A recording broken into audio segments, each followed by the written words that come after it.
success in this world sucks if you don't have somebody to share with. Yes, we got a bunch of dudes to share it with, man. Because you guys are going to fight. You don't mind taking a punch, and you're going to come back swinging. You guys fight your asses off, and you do it together. 7,000 career rushing yards, man.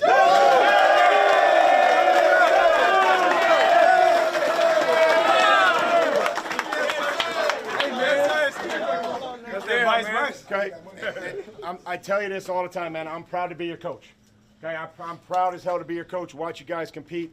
Okay, we got to do the little things, just like that game. We got to hammer the ball out, tip a pass, catch it, fall forward, finish on a pass. But whatever it is, we got to do the little things to win. Okay, but we're going to celebrate this win. We got our heads above water, and we're taking off. Let's go. Hey, look, y'all. Hey, enjoy this win, but stay hungry. Yeah. Stay hungry. Yeah. We ain't satisfied. Stay hungry, man. Hey, family on 3. 1, 2, 3. Hey!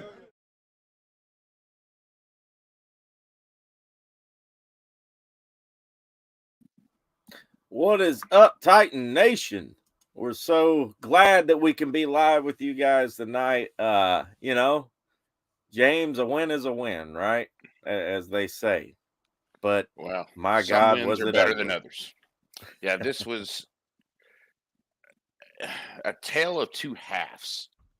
My understanding is the Titans are scripting 19 to 20 plays, and once we get at the end of those, 19, 20 plays, that's it. We're not going to be productive anymore. And this is just yet another indication that is so true. It's rough. Yeah, and we're gonna play the video from and I thought it was very interesting, and I know for a fact, just because I've heard the rules explained to me, and this came from a very, very, very, very reliable source who would know these rules verbatim. And he told me that the Titans are very, and I'm sure every NFL team is like this, but they're very, when it comes to talking to the media, there's like 4 or 5 codes or whatever, things, always talk about the team, don't refer to yourself, yada yada yada. There's like certain things. And guys, we're happy about the win. We're going to talk about the win. We're going to talk about the good, the bad, the ugly, this, that, in between.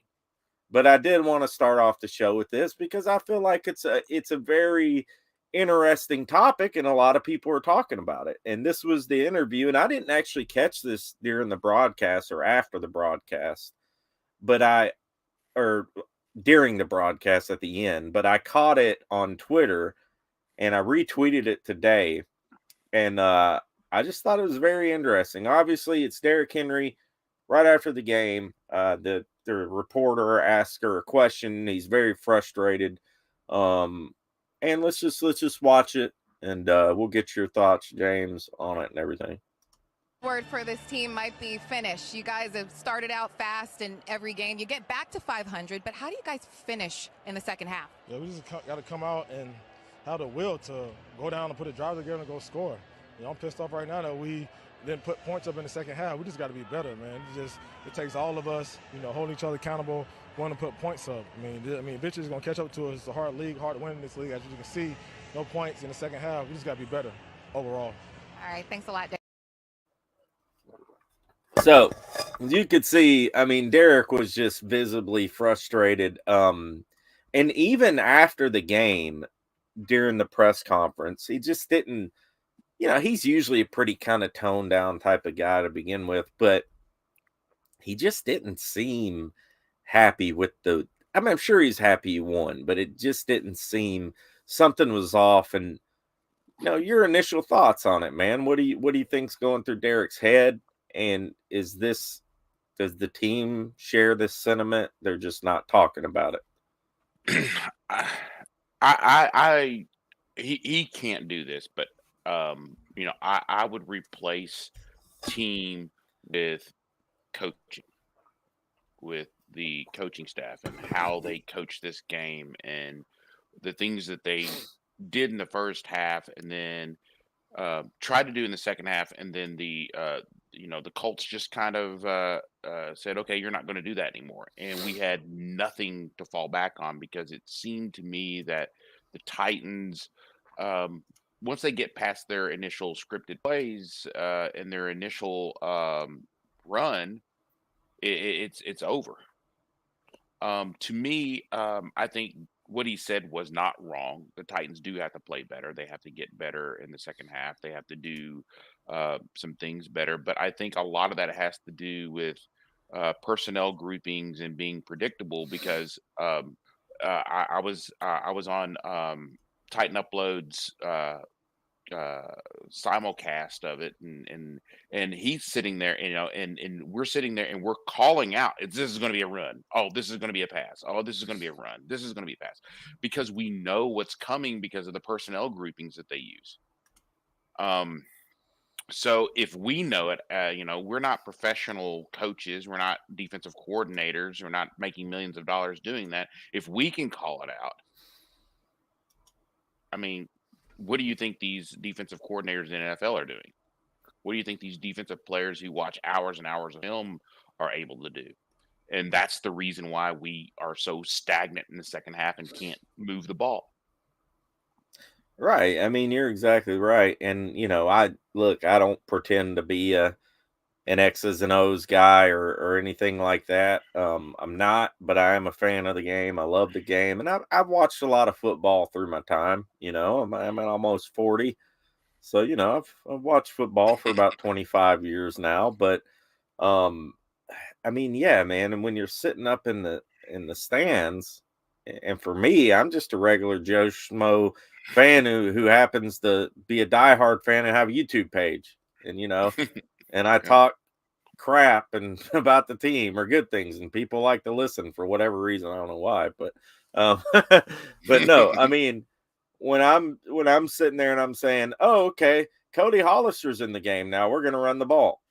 I mean, other teams have to know this. It's not a secret. It's not a secret. I mean, these guys spend the whole week, they have certain coaches that literally spend the whole week watching just film on us.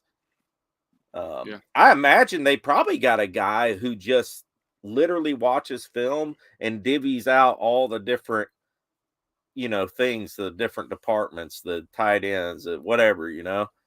A lot of these teams, what they'll do is they'll have a set of guys whose job is to go a week ahead, right? They're reviewing film and doing cut-ups for not this coming weeks, but the week coming up, the following week.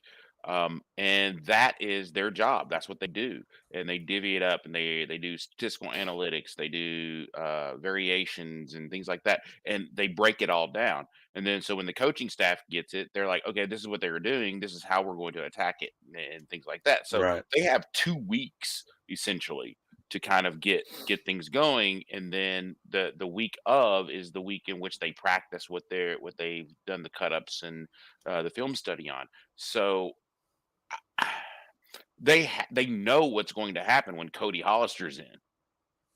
They know what's going to happen when you've got a one-armed wide receiver out there. And I mean, Yeah, it's I don't understand what they're doing. Now I do, and this is where I do disagree with some people. Having Derrick Henry out of the backfield catch the ball, to me, is a good move. Especially when you play action to him and the linebacker kind of fades with him, and now you've got Derrick Henry in space, one on one. That's trouble. That's right. that's trouble. So I do like some of the variations that they've came up with over the last year or so. But I think that these NFL coaches are going to go, we've seen this, we're going to defend it this way, and you're going to start seeing combinations, of safeties and linebackers covering them, and because our wide receivers don't scare anybody. Right. Halloween's coming up, they'd be the worst ghosts on earth because they don't scare That's a good one. That's uh, pretty good. So I really think that the Titans are going to have to. One of these receivers is going to have to kind of step up, and I don't think it's going to be Burks. I think he's going to be out for a little while. Right. Yeah, and I was going to ask you about that if you had heard anything, or I know it's kind of a mystery right now as far as what we're hearing, but I know they took him to the locker room, and I posted it right then as soon as I got some information that there was X-rays, that they did X-rays. I don't know what the results of those X-rays are, but immediately when he went to the locker room, they said he's out, he's done, he's not coming back this game for sure. I haven't heard anything outside of the the typical speak, typical Titan speak. He's being evaluated, and we'll find out more later. Um, yeah. I would be extremely surprised if he played this week. Yeah, I would be too. And now it's like, who do we got? Who do we got to bring up? It's Josh Gordon, but they're, I don't think they're too impressed with what Josh Gordon's been doing. He hasn't been out there much. Anything. I don't know if they've called him back up other than that one game to the 53 if he's been active. I think he was in a play during the Colts game, I think. Well, what bothers me the most, I think, about the Burks injury is I'm not so sure that wasn't aggravated, that play that they kept him out there, because he could sort of walk before that play. He was limping heavily, but he could sort of walk. And then after that play, he took a couple of steps on that play, and immediately he started just hopping on one leg. So and to answer your question right there, is this on the coaching staff or Burks? This is definitely on the coaching staff. He tried to come out twice. Before they went to the huddle, he tried to come out twice, and then once they started that mush huddle, he tried to come out again, and they told him to stay out there. I'm sorry, that this is a coaching staff. The medical staff should have immediately stopped the play.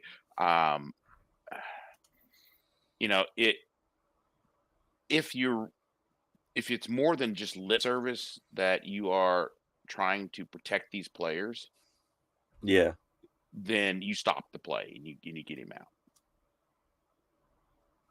So right. This is 100% coaching staff. And Titans Fox says Burks with turf toe 3 to 4 weeks from what I've heard. So, but the question, even longer. The question about turf toe, and people call it turf toe and things like, but it can be a variety of injuries on turf toe. It could be ligament damage. It could be, it can be a broken toe that is a minor fracture. It could be cartilage damage. It can be, bone bruise. I mean, turf toe is a generic term that the industry uses to describe anything that's bothering them on the toe. So almost anything that's bothering them on the toe. Of course, Derrick Henry was a little different, but the turf toe is kind of a generic term. So it depends on which type of turf toe injury he has, and that has not been made clear. Yeah, and I remember when Eddie George, he had turf toe issues. Remember that? Oh yeah. And that's the year that and I've told this story before, but this was when they were playing in Vanderbilt, way back. And we went to Houston's. There was a Houston's right across the street from Vanderbilt, like a steakhouse. Yeah, it was one of the kind of upper end, not on the top, but kind of upper end steakhouse. And my dad took us over there, and Eddie George was holding the door open for us. I didn't know it was him. None of us did at first. He had this big parka on, one of the fur and all that. Yeah. And I remember, I was like 15 or something like that, and or 14, something like that, and I was the last one to go in, and I stepped on his foot, Oh. and he put down his hat and he said, "Hey, watch it, kid." And then he smiled and like winked at me, and I was like, "Holy crap, that's Eddie George!" But and I've told this before. Sorry if y'all have heard it in the chat, but my mom blamed me for Eddie having turf toe for the So rest of the year. that's really what happened. It was That's really what Rossi. happened. Titans Rossi. So all you people who were when we were needing Eddie, it was my fault. But yeah, man, no, I mean I know I get it too, and hopefully he's not out for 3 or 4 weeks. I hope not. I do want to let's get to some of the comments in the chat real quick. I do appreciate everybody tuning in tonight. It's been a good show so far. King Isaac can't talk tonight. King Isaac is in the building. Al Pierce, as always, is in the building. There was a comment. I want to say it was from Keisha Bible that I wanted to put on the screen. She made a good point about something. And here it is. I saw a graph today that said we're the best offense in the first half and the worst in the second half. So it makes sense. It's probably true. God, I mean, good Lord, imagine if we could put it all together. We'd be, Kansas City Chiefs 2.0. Yeah, I mean, and the funny thing is like if you go back and you watch the uploads podcast I didn't even and know you live were stream. on there, man. I didn't get to watch all of it. Yeah, I was in the comments. I was in commenting and stuff like that, and Oh, okay. if you watch it, like you'll see what I said. I was like, oh, Eddie or not Eddie, the Titans, we're doing this well, we're doing that well. And then at one point in time, I said Derrick Henry is running the ball. He's got 19 carries for 99 yards or something like that. Oh, we got to stop giving him the ball. Yeah. And that's exactly what they did in the second half. They just stopped giving him the ball. I don't know what to say. It's literally like we have an all-star team in the first half, and then in the second half we have a high school team. Right. I have seen the other way around where they didn't play first and very well in the first half, and then teams all of a sudden turn it on in the second half. But every team against the Titans is turning it on in the second half. Yeah. Yeah, King Isaac, you're right, man. You're right. Sadly. Titans Fox says, because you're the best in the business, Rossi, we as fans feel like we're hanging out with a friend, sharing a beer, and just BSing about our favorite team. Never feels well, I appreciate that, man. That's what I wanted this channel for, was, just a place for all of us to vent and shoot the shit about the Titans, Al Pierce says, have you guys heard which wide receivers are being called up to fill for Burks? Right now, all indications are that the Titans are just essentially standing pat. Whatever that means. I mean, you got 26 running backs on the team. You got a team full of running backs. And they let Chestnut go. Yeah. And they did when they let go. Or they either demoted him. Maybe they demoted him to the practice squad. I don't know. I know that they had made. Maybe somebody in the chat knows that. I know they either demoted him or they let him go, and I'm not sure what they did. AZ says Monty Rice coming back. I saw that. Getting Monty back would be crucial. And I thought, what's his name? Dylan Cole did pretty good this week. Cole is one of those guys that has to have a certain type of. He does better when he's clean. Okay, he does better when he's clean. So that's one of those things that a lot of people don't like him. I like him for what he is, as long as yeah, he was waived, by the way. I just looked. Okay. As long as he's clean, meaning that you don't allow the offensive line to get to the second level, he will eat your lunch. Right. But the moment he has to get off of a block or kind of someone's there for he has to run around interference and things like that, he becomes very one dimensional.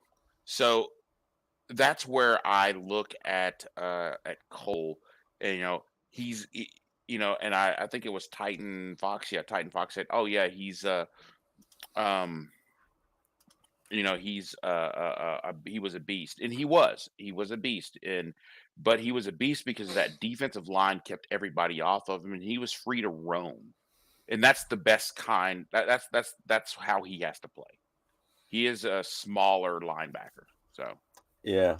I do want to let's get into before we move on to defense. The defense was great considering they let up a lot of passing yards, but the I want to talk a little bit more about Henry real quick, and it just looked like to me that he was explosive. You know what I mean? Mhm. Like he was fast.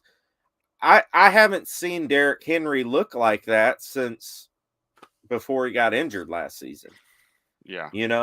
And he looked fast, he looked explosive, he was making the right cuts, he was Mhm. hitting the right holes. And Derrick Henry's typically a slow starter anyways. Yeah. That's kind of a pattern, and we're probably just seeing that pattern again. It might not even have anything to do with the injury or whatever, from him coming back, but man, he just looked great out there. I think it's something huge to build upon. Well, I think he's getting back into the flow. Running back like Derrick Henry is one of these guys who really he gets into the flow of the game, right? And he gets into he likes to have his blocks set up, so he's got to get into the tempo of what the offensive line is trying to do.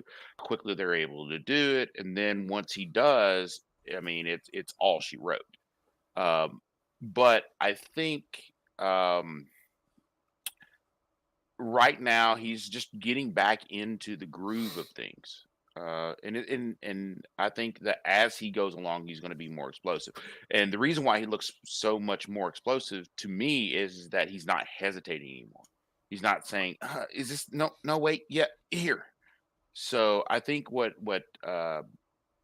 he is doing right now is, in my opinion, going to just build and build and build if they give him the ball. Yeah. Yeah, I agree, man. And the stat is crazy. The 25 plus carries were like, I can't remember what it was. It was an insane amount of wins to Yeah. like one loss or something. It was a pretty crazy stat. Oh yeah. Um and yeah, Titans Fox, the shame that amazing touchdown got called back. That was so whack, dude. Like there wasn't any holding on that play, man. They straight Yeah. robbed them on that. That was not holding. That was not holding. I don't know. Yes. I, that was. I don't. I can't even say what I said out loud in on the family friendly upload network. So it Yeah. was. But to be honest with you, there was a lot of questionable calls and non-calls in that game. There was a Right. lot of them. There was, man. The officiating was kind of crappy. The officiating's been crappy for so long now. I mean, I don't know. It's just kind of expected now. Yeah. It's kind of just the norm now. I don't know what's up with that. I do want to play some of Henry's highlights. It's about a minute and a half long, but just for us to look at it, just to see, and let us know in the chat what you guys think. A lot of you have already given your opinions, but as far as just how Derrick Henry looked as a whole.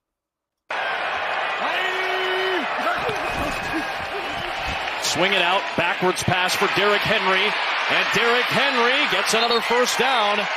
Good blocking by Robert Woods out on the perimeter. Fake to Henry, give to Henry on the pass. And there goes Derrick Henry into Colts territory. After back-to-back 20-yard plays, it's Derrick Henry making a cut. Inside the 5 and in for the touchdown.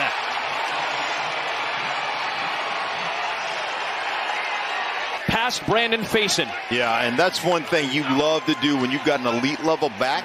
Get everybody swarming inside. You bounce it outside, one-on-one with a corner. And the way we think about this, if your corner can tackle your running back, then we need another running back. There's Henry again. And that is too much space for Derrick Henry. He gets close to the line to gain. Bobby Okereke is there for the tackle. There is Henry, just looking for a little crease, and he takes it out for a gain of 7, and that takes us to the 2-minute warning. And start throwing the ball with a little more urgency here.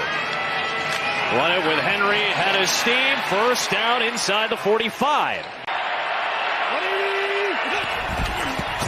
Henry, over 100 rushing yards now, and he's got the first down. 6th time in 13 career games against the division rival Colts that he's gone for over 100 rushing yards. Oops. So, yeah, I mean, I mean, just the way he's making his cuts and the way he's seeing the hole, you saw some of those where it was just clear vision, and he was picking and choosing. But I think we're getting close, James. I think we're getting close to one of those breakouts, And one of the things that I saw on, I think it was the second or third play, was he made a cut on the foot that was surgically repaired, and it was a decisive cut. It wasn't a two-step cut. It was a very decisive cut. And then the others that, if you notice, it was like there was no real slow developing blocking plays. It was, okay, there you go. This is where you're going. Yeah. This is how we're blocking it. So I really think, that it kind of surprised them because of the last few weeks, how we've used Derrick Henry. So I think it really kind of surprised them. They're like, oh, wow, I got a Mack truck heading toward me. I got to do something. I'm going to make it look good. I think Derrick is probably, I would put him at 90-95%. Yeah. I would too, man. I'm excited. I think it's just a great thing. I mean, the line is run blocking better in the first half. Everything's going great in the first half. It's just amazing. Even my roommate who doesn't even watch football, I've kind of got her into Titans a little bit. Just because I do all this and stuff. But she sent me a meme. I meant to get it to put it on the show, but it was funny, man. It showed like a horse, and half of it was like, drawn in. It was like a drawing, and it looked awesome, and then the other half was just like a kid had drew it, and it said Titans offense first half, Titans offense second half. But it's insane, man. It really is insane, like how different. I mean, it was like they've been scored. I don't remember how many games or whatever, 65-7. It might be for the whole season. I think it's for the whole season. Yeah. 65-7 in the second half. Like, How are we not 0-4? You know what I mean? Like it's Oh, and we should be 3-1 yeah. because of the missed field goal. This has just been. I mean, this is as close to Jekyll and Hyde team as you can get. Right. I mean, it's just it's really strange to watch this occur but the thing is like it's not like it's a surprise because we all know it's coming in the second half. You know, if I'm the head coach of a team that's about to play the Titans, I say, okay, guys, yeah, they're going to be really good in the first half, but don't worry, we're going to beat them in the second half.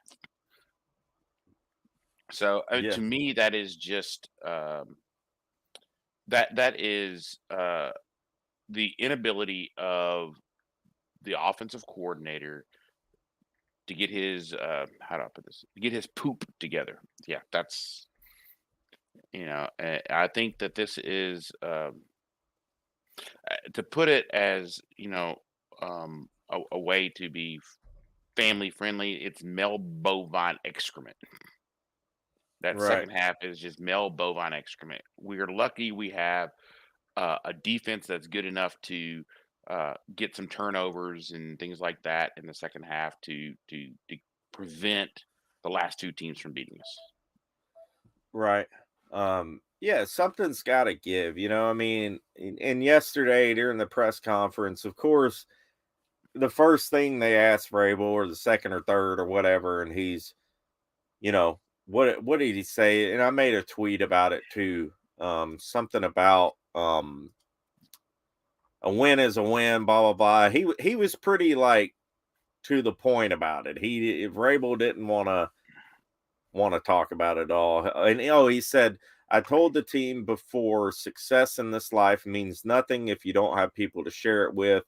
And we have a bunch of guys in there who should be sharing this. So if you ask them about the second half, I hope they tell you what I told them to tell you. So, I mean, obviously the coaches are concerned. Vrabel came out today and addressed the issue, you know, in the Vrabel, Bill Belichick-esque way, as possible.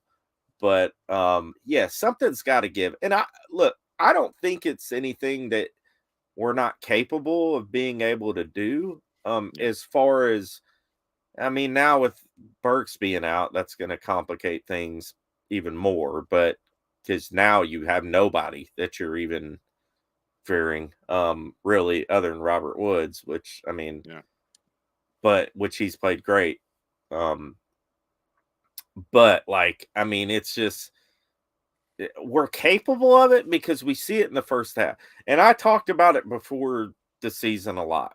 We don't have to be world beaters on offense. Just be efficient. Be efficient. Run the right plays. I love what they're doing with Derrick in the passing game. I absolutely love it. I think it's fantastic. And Derrick's, you know, he's having some trouble catching the ball. I think it's an early on thing. I think he's gonna reel that in because Derrick is a perfectionist and he's gonna do everything possible to make sure he's catching the ball better. I think that's also to be expected from Derrick. He's gonna miss one here and there, but the possibility of him in the passing game, whew, you get that going too. Yeah, the thing Golly. about Derek's pass ability to catch a pass, that's always been the knock on him since he came to the NFL. He's not very good at catching the ball out of the backfield. That has been and it's a legitimate knock, but he has gotten better and better and better. I think it's just a matter of time before he's comfortable doing it. I mean, you can tell that specifically the one that he dropped, you can tell he was just not comfortable catching that ball. It's not like he's not like he's like a wide receiver out there catching. You got some running backs who look like, it's just natural for them to catch the ball. And Derek is not comfortable catching the ball out of the backfield. You can tell by his hands, his body position, Right. and he's a mass of humanity, so you don't really expect him to catch the ball out of the backfield. But when he does, and he's one on one with these linebackers, think about being a linebacker. He's bigger than you, and you've got to bring him down in open field because you don't have any help.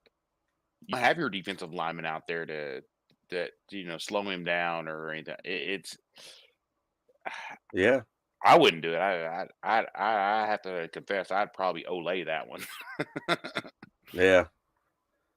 Uh, Yeah, I wouldn't either too, man. It's a business decision,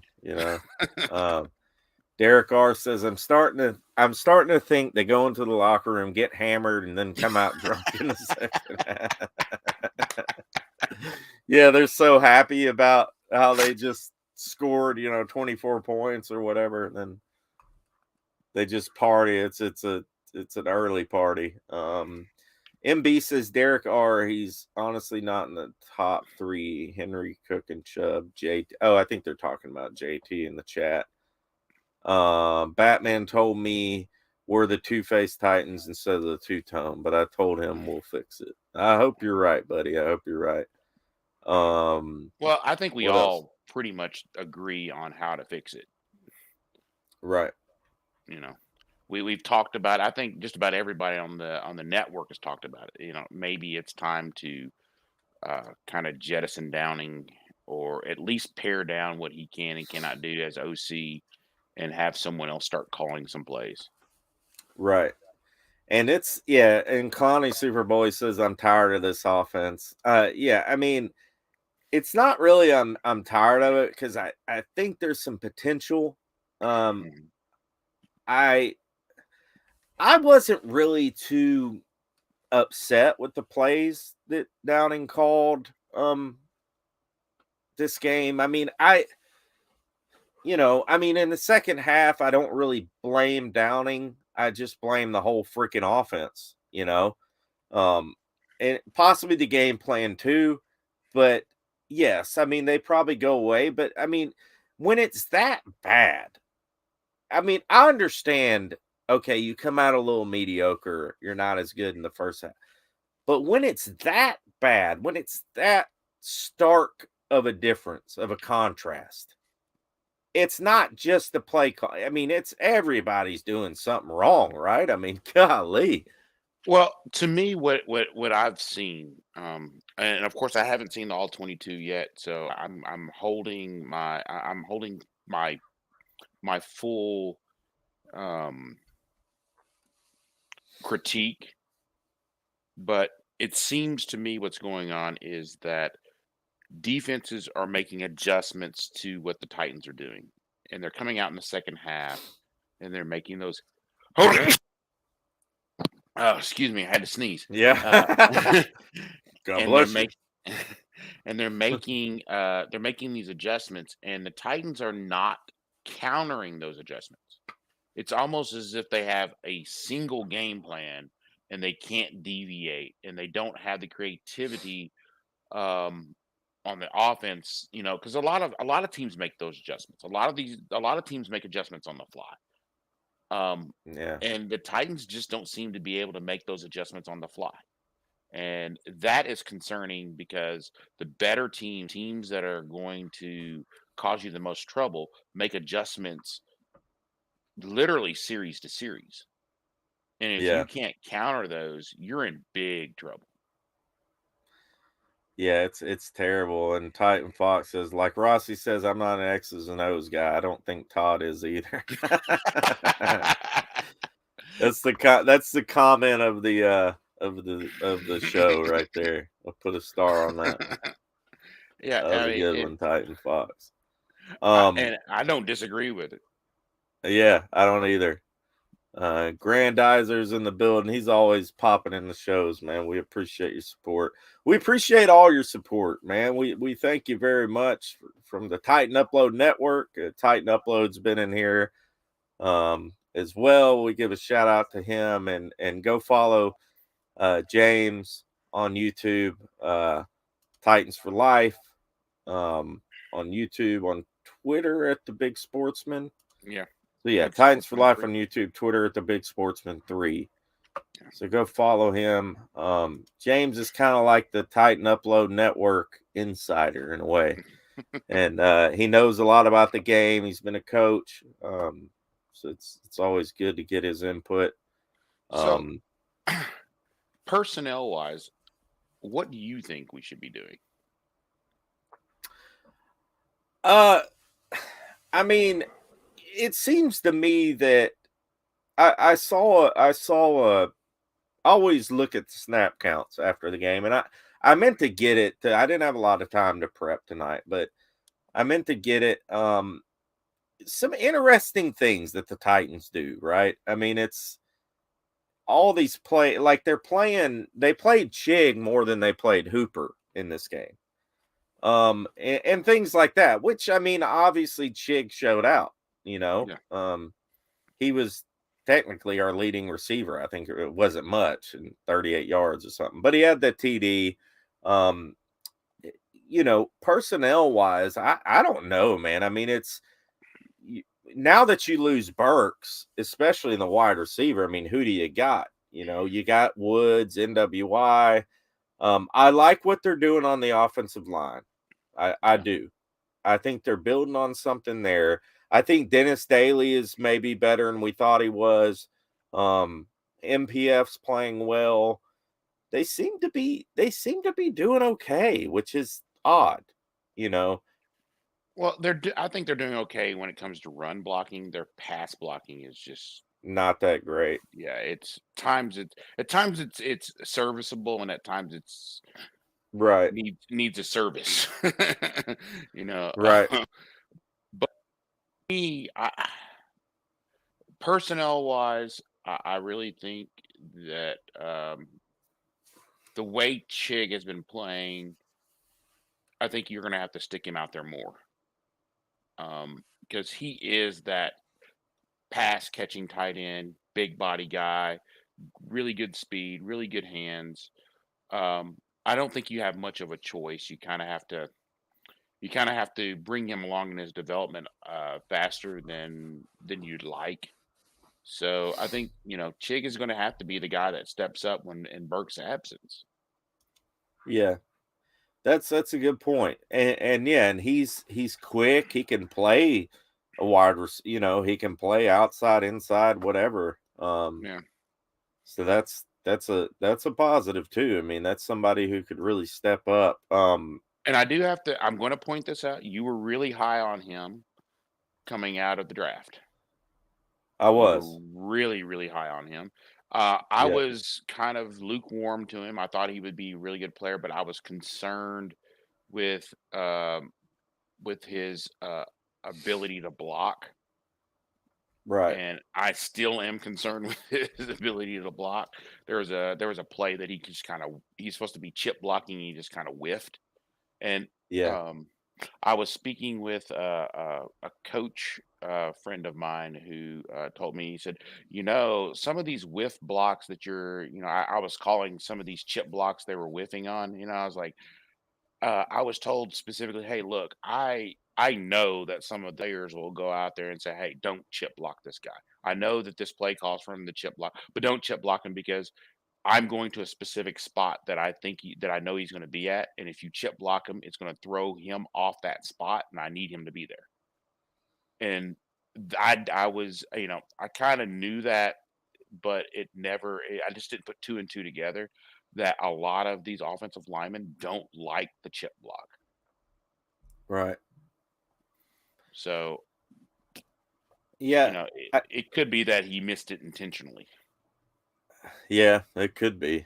I like him as a receiving threat. I don't like him in the blocking game for sure. I mean, I would like to see. I would like to see Hooper more involved. Yeah. I don't know. That's all they talked about in training camp was Yeah. the Tannehill Hooper connection, how they were just lighting it up in training camp. Well, something's not transpiring into the game. I don't know. They're not giving them the reps. I don't know, but I would love to see Hooper get more involved and be a part of this offense because I think he could be. He's made a few plays, Yeah. here and there. I do want to show this was a cool play. This was a good play from Tannehill to Chig on the touchdown.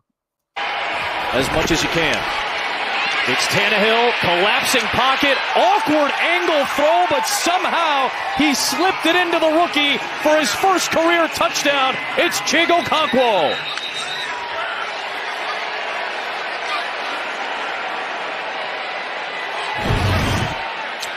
I love it. Tannehill going all the way from the right side of the field. Look at him. This is his third level read, underhand, and beautiful touchdown throw. Look at the arm angle right there as he completes that pass for the touchdown. Okonkwo, the 4th-round pick out of Maryland. 2 grabs today. So, that was a great play. Those are the type of plays that Tannehill can make. And with Tannehill, man, and I wanted to touch on this a little bit too. It's like Tannehill's like one of those quarterbacks that you really want to like. You want to like him, but at the end of the day, you don't like him. Like not necessarily as a person, but as a player. Like he's one of those guys that, to me, especially this season, I feel like it's so hard to gauge. Like I said, because the second half offenses have been so terrible, it's hard to really pinpoint which one or the other. But Tannehill he's just giving off that kind of game manager vibe this season. I just don't know about him yet. Like, I feel like he's playing better than he was last season. Seems like he is. But then he makes the stupidest play. Like that play during the game where he runs to the left and the guy's right there and he just gets sacked. And then he's like, just some of the dumb throws he makes. But what's your kind of opinion on him so far this season? And let us know in the chat too. I've got him rated as kind of there are games I have him rated as like a C plus, and then like this last game and the game before, I've got him rated as a A minus, just because I think there's a lot of ineptitude that's been going on. For instance, one of the at the end of the first half, that was horrible. That was stupid. What I mean, the okay, it is, what was it? The third and 5, something like that. And no, I'm sorry, it was second and 4, 2nd and 5, and they call a run play when you're facing a 9 men in the box situation. Oh yeah. And I'm sitting there going, what are you doing? And you knew it was going to be a run play. Everyone knew it was going to be a run play because of the personnel grouping. Right. And you don't give Tannehill, the ability to throw to somebody who he can trust and audible out of that. I don't know. It was a bonehead play. It was a bonehead issue, because if you can get someone and say, I would have ran, I would have had a slant at least going on, because if they're putting 8, 9 men in the box, I'm going to play action and then throw that quick slant and let my receiver just run wild. But if you don't have a receiver out there that can do that, you're kind of handcuffed. And then the other thing is you put a one-armed receiver out there. Really? You're going to put a one-armed receiver out there on the field? Right. Come on, guys. Come on. So it's hard to rate, and that's the reason why I think it's so hard for you to rate Tannehill, because this coaching staff at times is doing some of the bonehead things that if I was a head coach in a for youth football, I would literally jerk that coach off to the side and say, "You're not calling another play." Right. His day would be done. But you know, it's just infuriating and frustrating because you don't know how much is Tannehill and how much is Todd Downing just being Todd Downing. Right. Yeah, it's hard. It's hard to gauge it, isn't it? It's hard to Yeah. really get a finger on it, and hopefully we can. Hopefully something will give. Like I said, I mean, the first half of these games have been pretty good. I mean, the way they're calling the plays.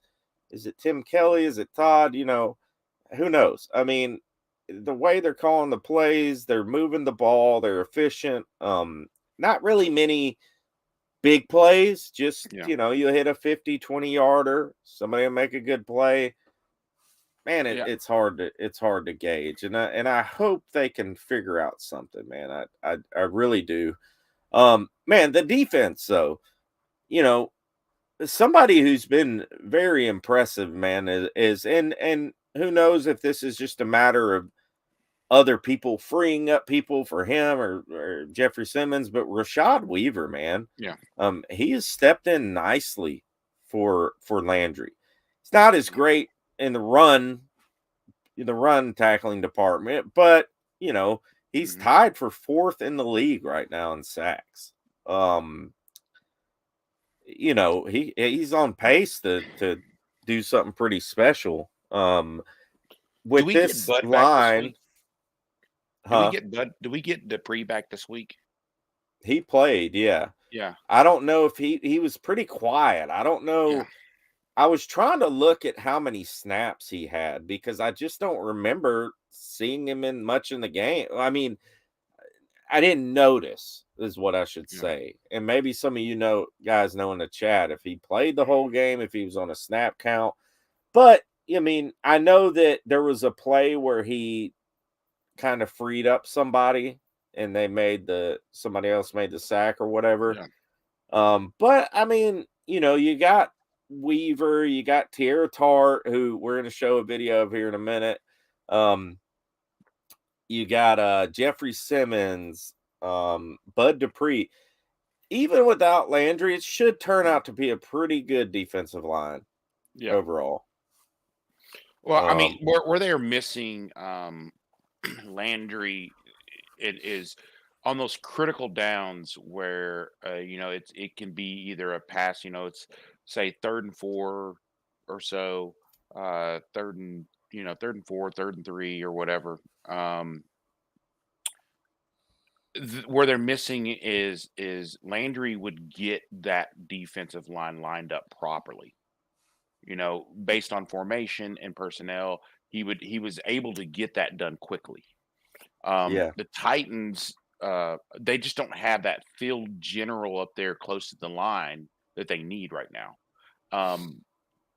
These guys are, like I said, the guys who they've got in there right now are serviceable. They'll they're going to play.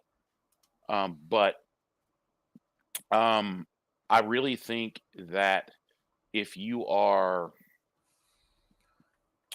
the Titans, that's really concerning. And that was one of the things that I thought was the big deal about Landry. I believe we talked offline one day about that Landry, that was going to be the biggest problem, was getting lined up properly and quickly, and that's what Landry did. I think the other problem that we have is our secondary. Our corners are garbage. Garbage. How they are playing. You're in man to man and you're looking back at the quarterback. Are you kidding me? Yeah. That's high school football stuff. You're in zone and you never look back in the back. I mean, they're playing things exactly opposite the way they should be played and the way it's taught. Oh Lord, I was so frustrated at times at watching this game.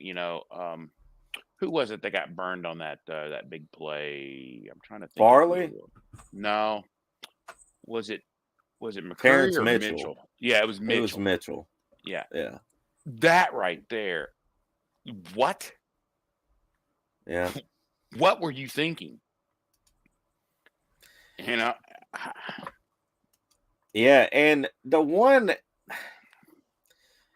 what are we gonna do? I mean, we got Fulton, who's been great. Other than the one mishap in what, against the Bills or no, Yeah. the first week, he's been against the Giants and Sterling Yeah. Shepard. He's been great. I mean, he has been better than he was last year at this point. And I mean, the other side, I mean, Terrence Mitchell is terrible. Terrible. He actually did a little better this game overall, other than that one. But I mean, other than that, I mean, and then they throw Farley in there, and Farley gets kind of, I wouldn't really call it burnt. I mean, he was with the guy underthrew it, that was just a really good play. Yeah, I think mean, so. it was just a play. To me, Yeah. that was just a really good play. And you're in on defense, you're just hoping to win slightly more than you lose when it comes Right. to those types of plays. Let's say you win that 60% of the time, you're all pro and going to the Hall of Fame. That's just Right. the way it is, but when it comes to Farley, he's one of these players that's he's kind of similar to Derrick in the fact that he has to get into the flow and the rhythm, and and he just hasn't. I think he's played a total of 3 games last season. Was that right? Is it Right. 3 or 4? Yeah, it's It 3 was the games. Bills. He got knocked out the Bills game. Yeah, so he had 3 games, well, 3.5 or 2.5 games last season. He's coming back from injury. It's going to take a while. I mean, these guys, they have to get a feel for the game, especially on those outside type of receiver. You're covering these guys. You just kind of have to get a feel for, okay, 1,000, 2, 1,000, 3, 1,000, 4,000. Is my defensive line to the quarterback or not? How's my safety playing when we're in this cover 2? How's he going to play? How quick is he? Do I need to carry my coverage for an additional 2 or 3 yards than it's designed for? Do I need to play underneath because my safety is going to be there? There's a whole lot of things that go on when it comes to Farley, in assessing how good he really is. And one of the things that we have to kind of do is we have to kind of hold our powder and keep it dry, because he just doesn't have a lot of playing time at this point. It's been a Yeah. long time since he's played. So, had he finished the whole year, I think we'd be talking about one of the best, one of the best duos when it comes to defensively, corners, one of the best duos in the NFL. And I just saw I just saw a funny comment, man, and I got to give a shout out to my boy Kent Woods, who is a former Titans fan, so to speak, as he claims. But it's kind of funny because he was at the game a couple weeks ago, at a Titans game, that he claims to jumped off the ship. He's not doing it anymore. He's tired of it. In a way, I get it. The Titans, they never can make it easy. It's hard being a Titans fan. It's tough. It's frustrating. And it's not just frustrating we've been winning. That's the thing. But it's frustrating how we win. Because it's always, you can't ever just chill. Other than the Kansas City game last year. yeah. Where we were treated. But Kent Wood says, Titans, I'm going to start a YouTube channel. I'm going to call it Trashing the Titans. They are garbage. But down below, this is funny. Derek R says, it already exists at Kent Woods. It's called A to Z. So that's I don't think that's a good one. I don't think the Titans are garbage. I mean, I really don't. I think they're a really good team that has kind of not found themselves, and how they're not finding themselves when every indication is run the freaking ball, give it to Derrick Henry 20 to 25 times, let him get his, 120, 130 yards rushing. You're going to win games. Right. Play action off of that every once in a while. Throw it to a big body receiver or a tight end or whatever. And make the safeties make decisions. And that's how the Titans win. But at times, I think Downing just gets in his head. I'm the smartest guy in the stadium, so I'm going to do this instead. I think it's better. And then we end up getting smacked around for a half. And there you go. Todd Downing. I had this from the last show. I just happened to have it there, so it fit pretty good. Todd Downing needs to stop being an idiot. Point blank. But I'm not so sure that I put this completely on Todd Downing. I think Vrabel has to, at some time, acknowledge, look, this isn't working. This is not going to work. I know how he is about loyalty to guys, but I mean, how many times are you going to be loyal to the guy who stabs you in the back by calling bonehead exactly, plays? Dude. Keisha said Titans are 90% in the red zone this year. That's insane. That is insane. That's super insane, Keisha. We could be unstoppable. I mean, if Derrick keeps improving and the run blocking improves, woo. That's a great stat, but the problem is we can't get to the red zone in the second half. Can't get to the red zone in the second half. Yeah. Well, hopefully we can, man. Maybe they should just start scripting plays for the second half. I mean, we have a hard enough time in the second half getting to the 50. Do they script plays for second half? They don't ever do that, right? No, they do not. That's not. It's because in the second half you're supposed to go out there in the second half with a slightly different game you're supposed to. And because they're going to make, you expect that the team that you're opposing is going to go out there and make second half adjustments. And they do. And we go, oh, well. And our adjustment is, okay, let's just not hand it to Derrick anymore. Let's see how that works as an adjustment. There's nothing more deflating than like coming out, we get the ball after second out, 3 and out. It's like, come on. Good Lord, man. It's just terrible. But I've got to give a shout out to T.R. Tart. My man. Yes, dude. My man. That was a play. He tips the ball up in the air, catches the ball. And he was like, heck, if y'all are not going to help out on defense, then I'll just do it myself. What was it? It was great, man. Let's check it out, and then we'll check out his comment after. He was so happy in the locker room, but here's the this was awesome. Check to the second play. Matt Ryan, it's a pass that's deflected, and it is T.R. Tart coming down with it.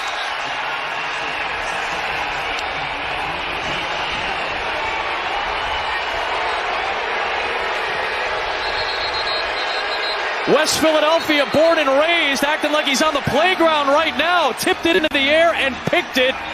First career interception for the third-year man out of FIU, T.R. Tart. Well, it all starts with Simmons. He's going to get the push, and then Tart at the line of scrimmage getting the double team right now. What do? Get your hand in the air, find the ball, but then have the wherewithal and athleticism. Look at him, spot in the air. Go up and, well, I was going to say high point it, but I don't know that was really high. But go ahead, man. It's like you're breakdancing afterwards. Oh, that was awesome. I love it. Go ahead, big fella. Well, he had a pass defense last week at Vegas. That's friggin' hilarious. And Let's play the interview. Let's go ahead and play the interview from him. This is funny, man. Like I said earlier, I closed the middle, quarterback let the ball go, I matched the hand, it popped up, I just turned around, went looking for it, and it felt like it was in the air for like 20 minutes, and I'm just over here just trying to make sure I don't drop it, but it's a huge for the team. Huh? Oh yeah, they gotta change my agility for sure, and my catch rate, and my play recognition. They gotta get me right. Man, this thing ain't leave my hand since I picked it, but but yeah. Folks who may not have known your athleticism, I mean, did you get a little display right there? Oh yeah. Tell them cut on the film. They can see me get twitchy. Dude, I love Tier Tart, man. I've always liked them. Upload was big on him too, when he first came around. But I think he's a really good player, man. I think he's turning into like a starting player in this league, Yeah. The Titans do a good job with interior defensive linemen. Yeah, they do. They develop them very well. And I tell you what, I love seeing big guys get that, get a pick. You gotta love it. I mean, he's I wonder. I mean, for anyone else, like the announcer said, I would say I'd like to see him high point the ball, but that's a big man right there. He's not gonna, his vertical's got to be like what, 3 inches, maybe 4. Yeah, So, dude. He is huge. You ever seen when you go to the game and see him down there on the field? I mean, the dude is a big man. I tell you what, in the summer I would be, during the summer practices, I'd be standing right next to him because he casts a big shadow. Right. Man, I'll never forget standing next to Brad Hopkins and Fred Carter. Oh yeah. I got to go on the field when I was younger. When my dad had cancer, somebody gave him some on the field passes. It was amazing, and it was during the Super Bowl.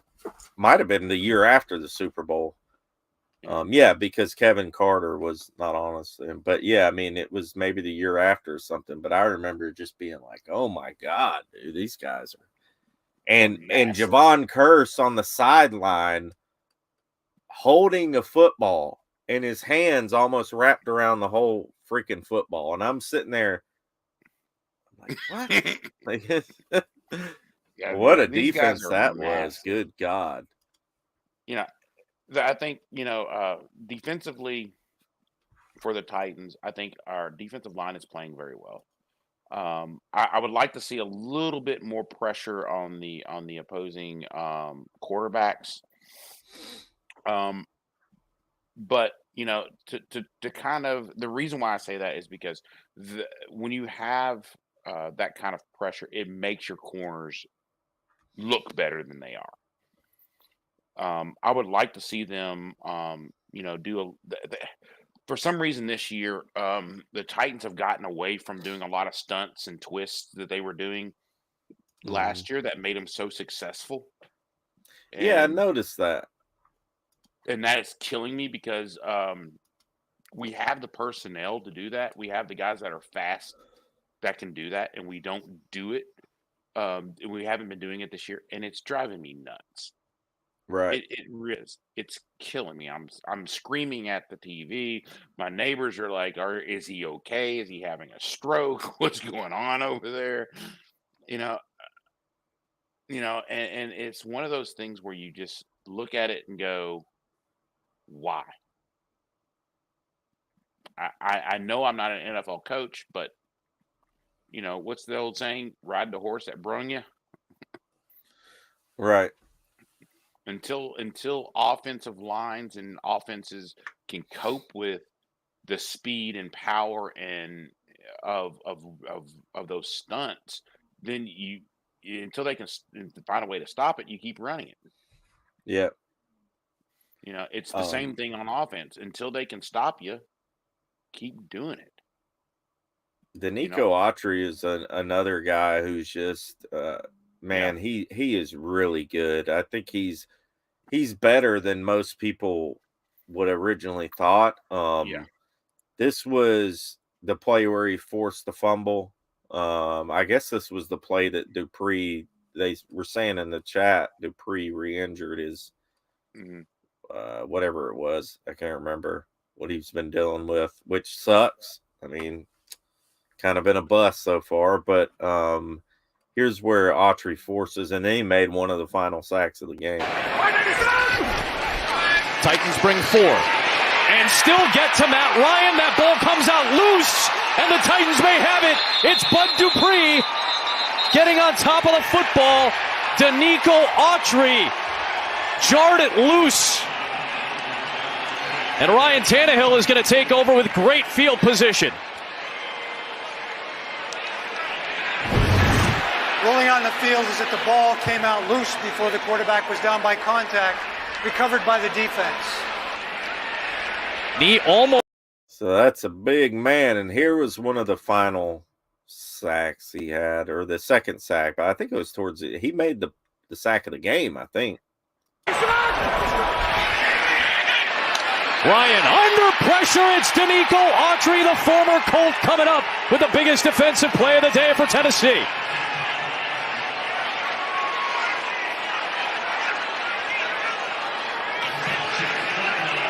Now we run a little game down here on the bottom right here, and just watch Pryor just waiting. He gets picked by Autry.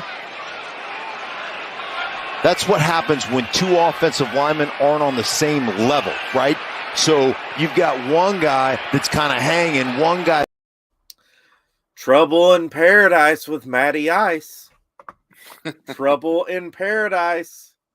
I thought the Colts, I'm just going to go on this rant for a second, but I thought the Colts, they were favored. They were favored to win the division. Oh, they got Matt Ryan's coming in. He's going to, well, I mean, his face said it all after he got sacked. But, I mean, Autry, man, he's so long, right? I mean, he just seems to he knows how to stretch his body out there, dude. He's exciting to watch. Well, I would like to see his bull rush get a little better. Right now, he's speed rushing, shoulder speed rushing, but I would like to see him be able to kind of start on the outside and then come back in and just bull rush guys. That's the one thing that I think he needs to work in his game is his bull rush. I mean, but once again, if it ain't broke, don't fix it. Yeah. But it's Matt Ryan is, I think he's a really good quarterback. I think that they kind of glossed over some of the glaring problems with the Indianapolis Colts because, Matt Ryan's going to make it all better. Well, he hasn't because they have issues with that offensive line. All right. They have issues with the offensive line, and those issues are glaring when you've got a team like the Titans whose defensive line is very good. I would put the Titans defensive line in the top 5 of defensive linemen in the NFL. But they kind of get lost at times because, the secondary can't cover for, more than 4 seconds. Right. And again, the Titans, and I looked this up the other day, the Titans are once again the most injured team in the NFL. Yeah. They are the most injured team in the NFL right now. Once again. And once again, Mike Vrabel is kind of pulling a couple rabbits out the hat. Not as, we haven't played anybody that's other than the Bills when, I kind of am looking at that one like a mulligan at this point. I feel like we just weren't ready for whatever reason. I think that could have been what we needed, go out there and get our butts kicked like that. Kind of get some urgency under these guys.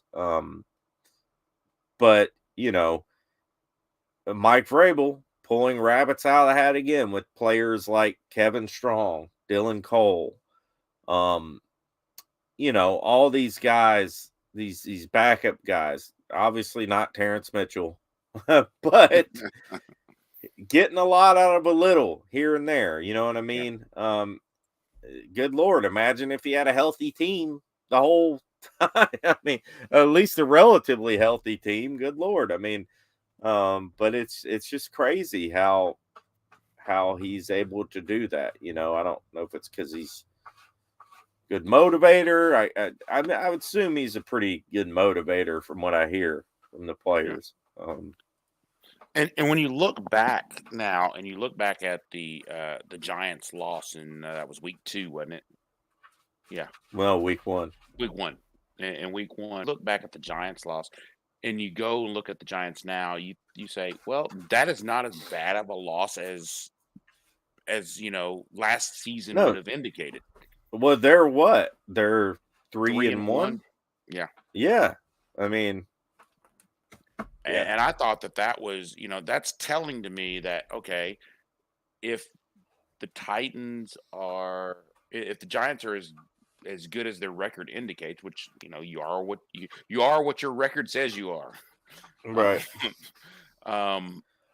Then you got to look at the Giants and go, hey, they were a really good team, and we still should have won that game.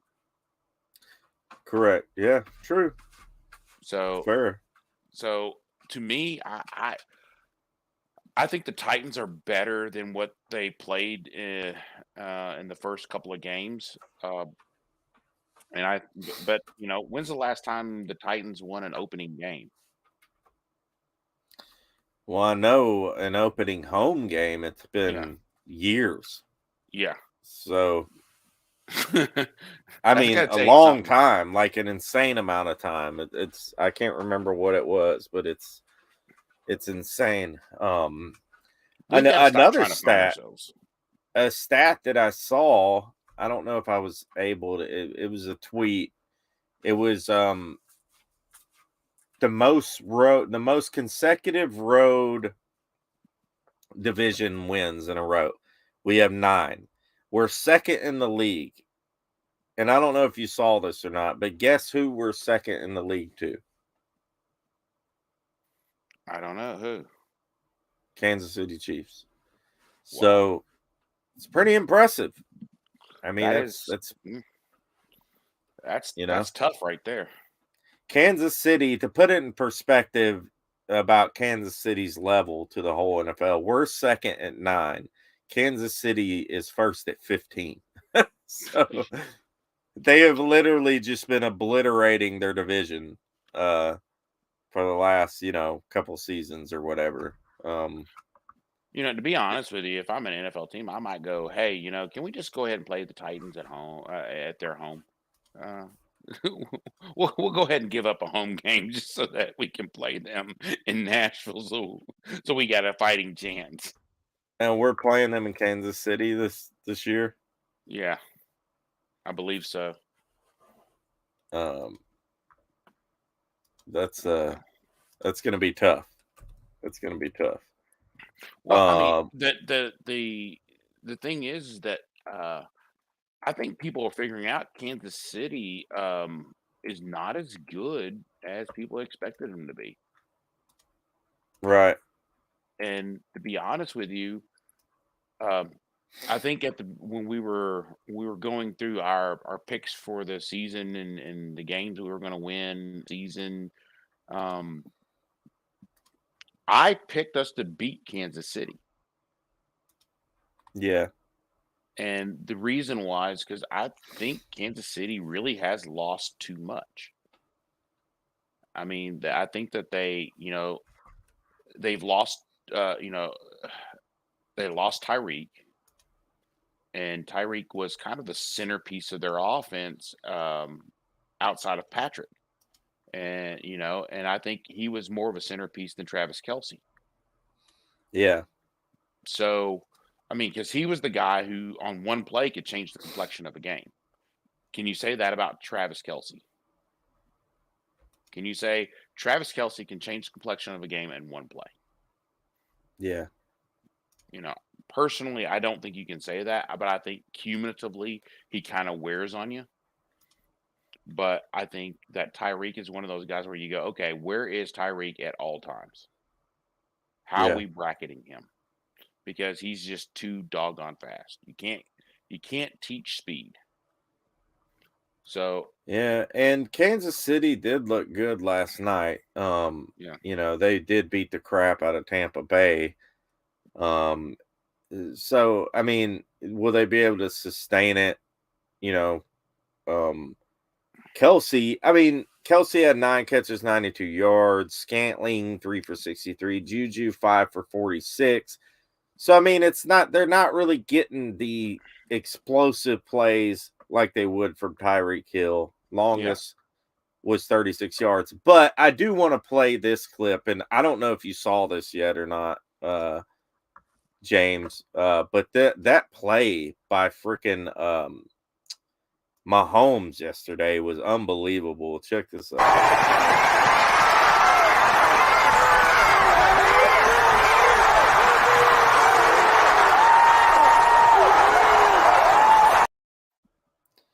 He's just a special player, man. It's just it's to see it year in and year out. The way that dude produces is something to watch, man. I think they Generational should. talent. I think they should have like a flag for him every once in a while. Just like throw a flag on him. Illegal use of athleticism. Yeah, dude, he's incredible. Yeah, please don't remind us that was the worst. I'll never forget that run because it was like it didn't even look like he was running that fast. I mean, it was like we just couldn't tackle him. It was so frustrating to watch that run, and that was like the dagger. That was the Yeah. dagger that year. Well, he's got more moves than X-Lax. I can tell you that right now. It's a lot of moves. That's a lot of moves, man. Yeah, he's just. I mean, look, I'm not a Kansas City fan. Y'all know that. I love my Titans, but when you see a special player like that, and you see a guy who's just the guy, and you Yeah. know that he's the guy, you've got to go. You got to tip your hat because I love football. Not only do I love the Titans, but I love football.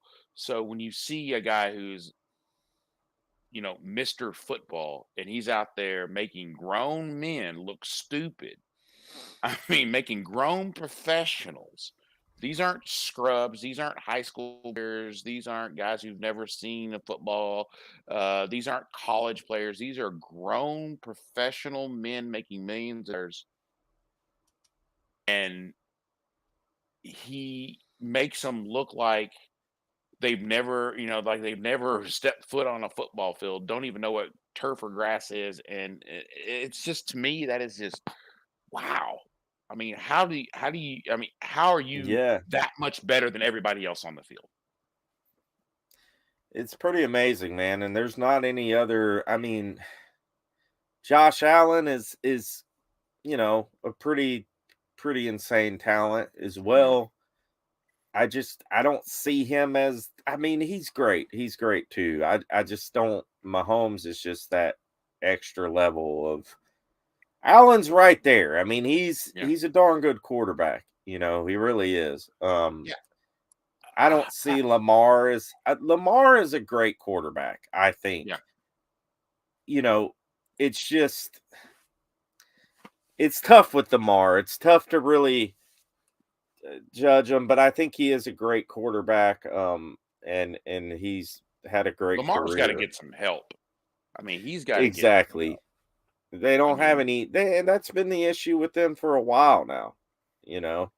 Baltimore's offense, their offense skill positions at wide receiver and tight end kind of remind me of the Titans. There's no one who really scares you when you look at their wide receivers Right. and their tight ends. There's no one there that scares you. There are guys there who have potential to be scary, but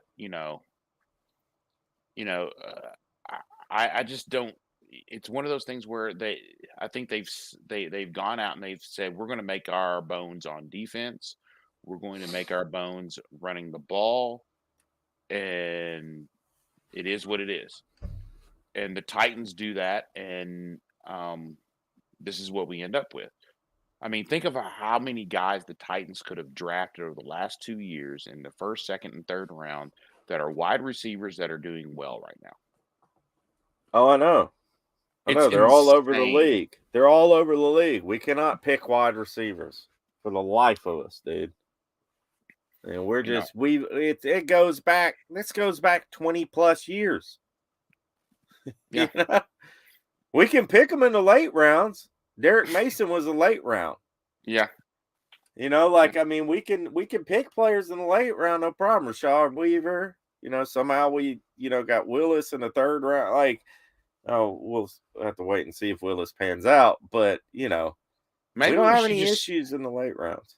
Maybe we should just start trading all of our first and second round. Trade them all. Just trade them all and say, we'll take all these third and fourth and fifth and sixth round and just start picking from there and have like 86 picks. I think that's a hell of an idea. Honestly. I think that's a hell of an idea. Because, our first and second round picks, you know, just, I don't know what and it's not just receivers. A lot of our first and second round picks have been, oh no, or, you know, it's just. When is the last time we had a first round pick that really panned out? Simmons. Big Simmons? Jeff. Yeah. No, I think he was second round. I'm pretty sure Big Jeff was first. Maybe. No, he was. You're right, because we took a risk on him because he was injured. That was the big deal. So Simmons, yeah. So when was that? 4 years ago, I guess. Something like. I think 2019. This is his fourth. This is his fourth season. No, third season. This is his third season. Is it third or fourth? Let me look. I think this is his fourth season. Well, he was picked in 2019. Okay, so 22. 22. So yeah, this is his third season in. Wow, right. Really? I thought he was on his fourth. Wow, that's crazy. Man, he's so good, dude. Third season? Good Lord. Keisha says fourth season. Titans Fox says third. He was a first round pick in 2019. Look at his stats. It'll show you which he's played. I'm trying to get there right now, but ESPN is not one, two. ESPN.com sucks. So yeah, this is his fourth season. 2020. Fourth season. Okay. Yeah, because he played 19, played 20, played 21, and yeah, this is his fourth season. Right. All right. So you guys got it in the show. Now here's the big question.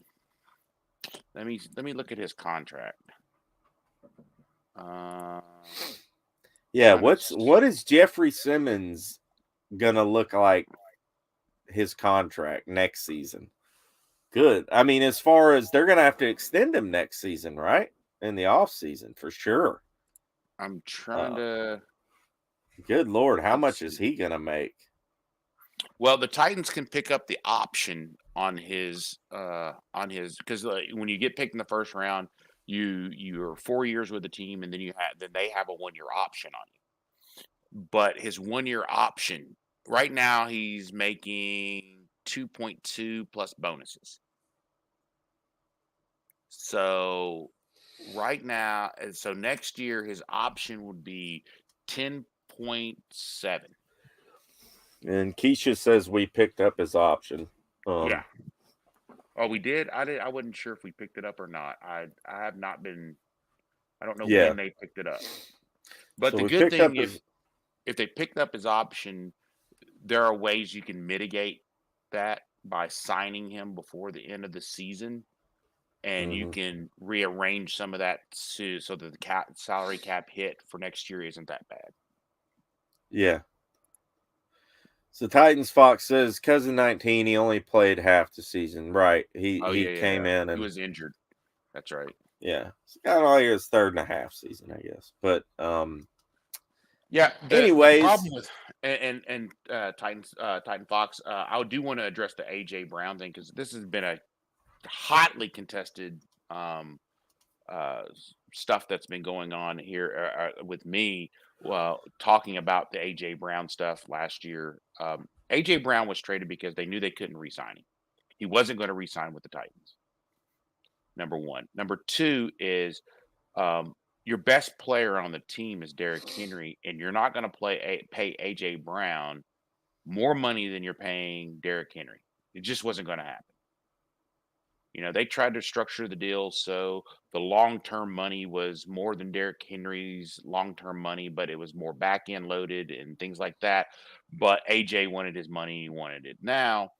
And AJ is, he phenomenal athlete. But you look at the Titans from the Titans' point of view, and from my point of view, when I look at it objectively, is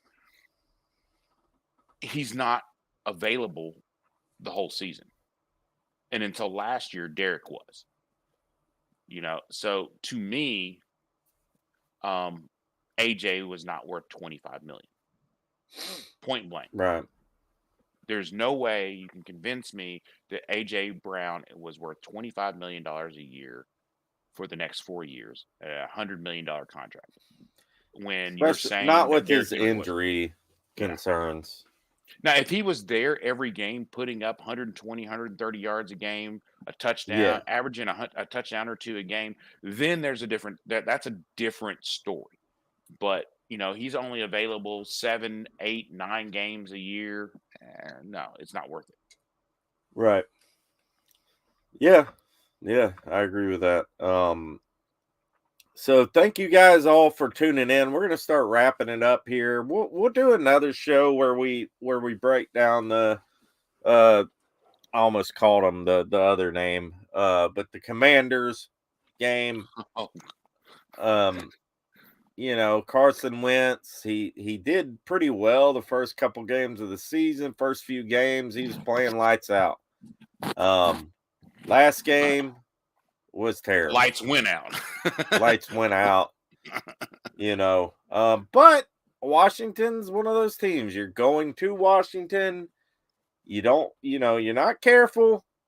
They can jump up and get you. We all know. I mean, I kind of feel like until the Titans start figuring out this second half issue, a lot of games are going to be close like this. You know what I mean? Now Carson Wentz, he could come out and have a game against us. I mean, people have been throwing the ball on us. Matty Ice, 350 yards. Allen killed us through the air. We've been getting killed through the air other than on Fulton's side.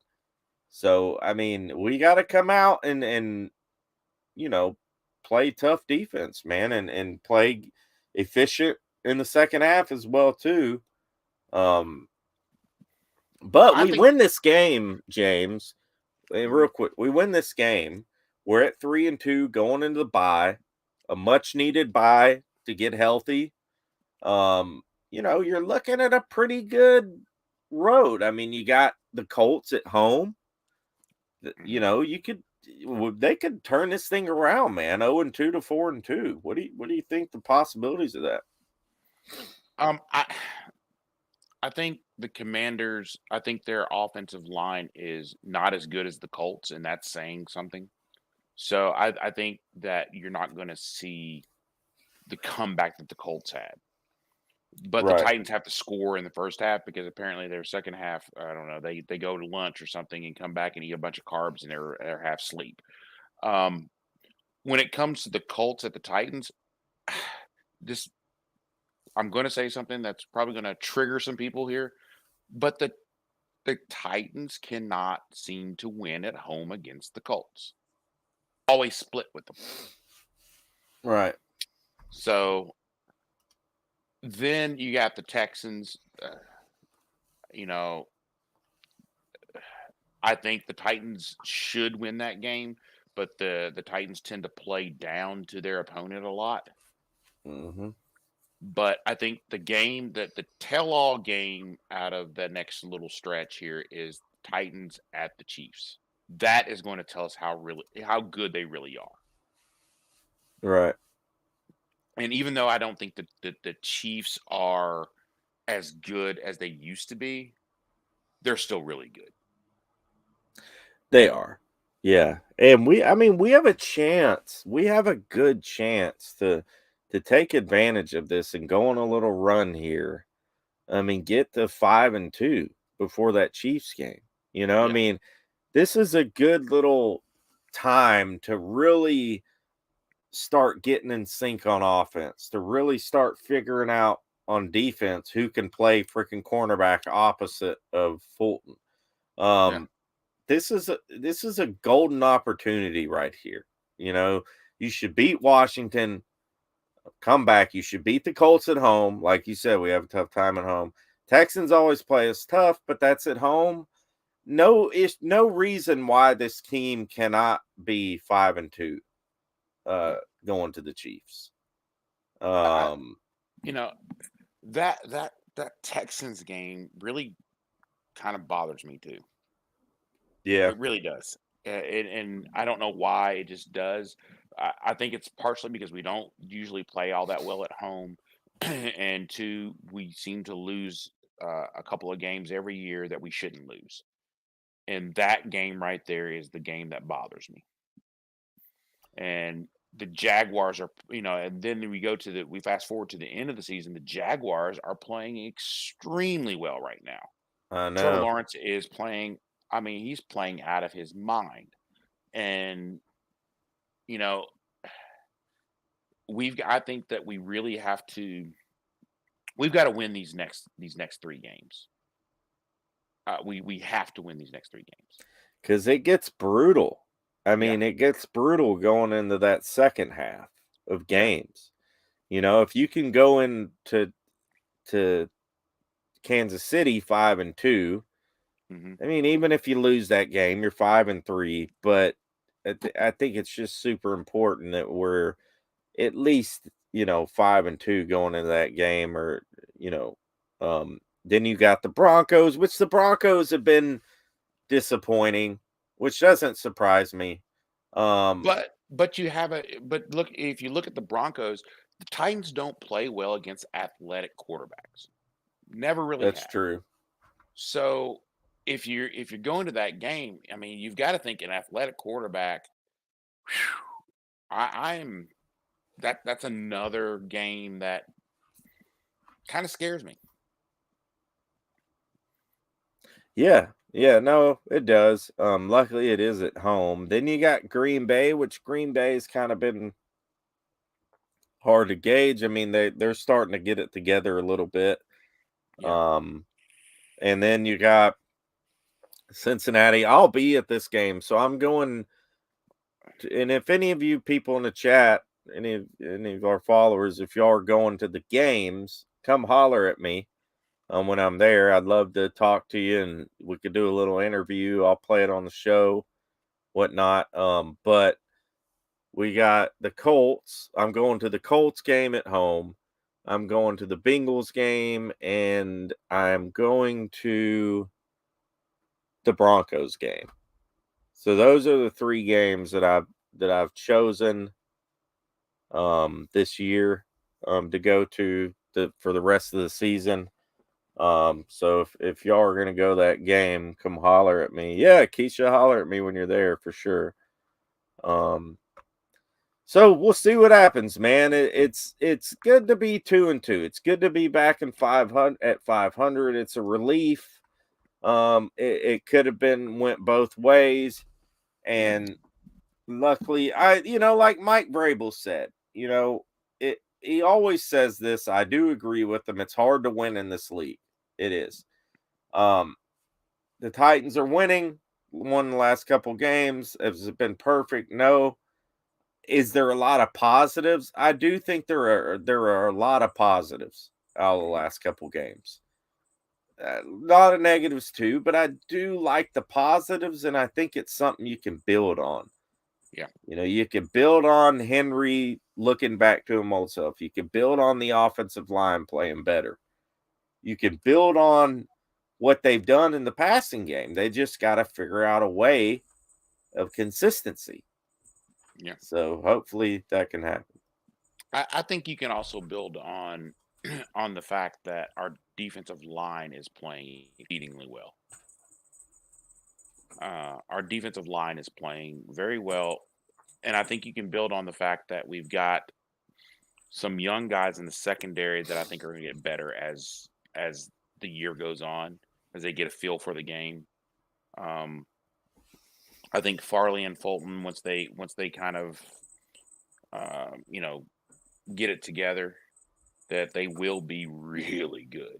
I mean, you're going to have a hard time throwing when they're Right. out there, but it's going to take time. I mean, they're going to have to gel. I think that we've got to get some better play calling in the second half, the ability to make some adjustments. Really, I don't think a lot, other than the corners that we're having to throw out there right now, I don't think that the players' play is bad. I think that they're just in bad. They're being put in really bad situations. Right. Offensively, that is. And Oiler Titan, he says we need Cunningham, Rice, Molden, Dupree. Yes, getting Molden back would be key because then you can put McCreary on the outside again. Yeah. You know, they've been putting McCreary on the inside because Umati's been out. Yeah. So getting Molden back or getting Amati back would be a plus. Do we have any indication when Molden or Hooker will be back? Molden can come back game week 5, so that'd be after the bye. Molden can come back after the bye. He's on IR. Rice, I think, can come back then too, possibly, or he might just be on the PUP and not the IR. I don't know how that works.